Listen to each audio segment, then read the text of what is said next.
Life hack 26, cord cutting rituals to release emotional ties to your ex. Sometimes when our relationships that used to be loving and fulfilling and safe and warm and fuzzy, they turn into toxic or sad or grief because of a breakup or whatever other reason, we can have a hard time letting go of those strong feelings, those strong emotional connections. And when you break up with somebody and you're forced to build your life without them and make your own happiness in life again, you can keep getting pulled backwards into thoughts of your ex or picturing them or stalking their social medias or wanting to drive by their house, like whatever the issue is. It's like you're almost yearning for connection with that person. And even if you don't want to reconnect with that person, it doesn't mean you don't still feel the urgent need to when you're struggling with an attachment. And so, one of the things that I've been using successfully over the years is cord cutting rituals. I've done these with therapists. I've also done these with energy healers, shamans, and you could even use YouTube videos or other podcast clips or websites to help guide you to do a self cord cutting ritual. I'm going to put additional content on my torontounicorn.com website. I have an episode page for Life Hack 26, and I'm going to put links there to help guide you through any cord cutting rituals you might want to pursue and give some recommendations for even just like videos that I watched that helped. So you can get a link to that in the description. So cord cutting is more symbolic than anything else, except that it's effective. But basically, there's lots of ways to do it. Some people like to have a physical representation of a cord. So maybe it's a rope or a piece of string. And sometimes it's even just writing a goodbye letter and then burning it into the universe. That's also considered a cord cutting ritual. So I know a lot about cord cutting, but in order to give more informed information on this podcast, I did rely on some insights from insighttimer.com. So typically a cord cutting ritual consists of like a visualization, meditation, and a symbolic or literal cord, like a string, rope, anything else. It's a symbolic practice aiming at releasing negative bonds or attachments to a person, situation, or past event.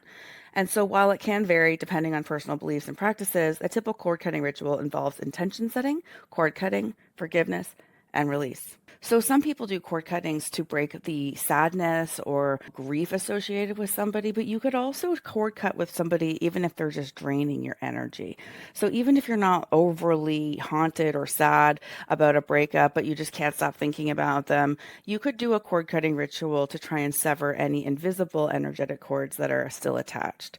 And cord cutting isn't a once and done. Sometimes you need to do multiple cord cuttings, especially because after you cut a cord with somebody, in my personal experience, energetically, it is felt by all parties involved. I cannot tell you how many times I've had an ex-boyfriend come back or text me within like, I don't know, a day of me doing a cord cutting ritual because they must have felt it. Now, having said that, was it a good thing that these exes reached back out and came back? Ultimately, at the end of the day, no.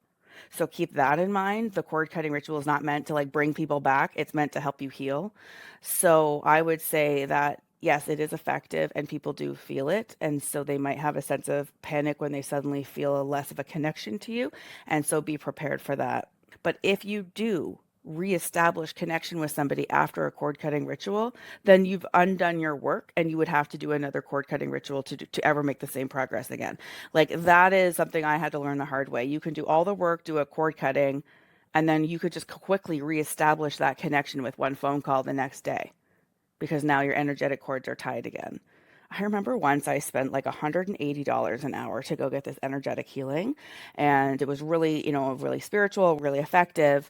And literally within like 24 hours, I was already reconnected to the guy by text. And I didn't reach out to him, right? He reached out to me, but it was undone. I felt like that was $180 not well spent because now I'm reconnected.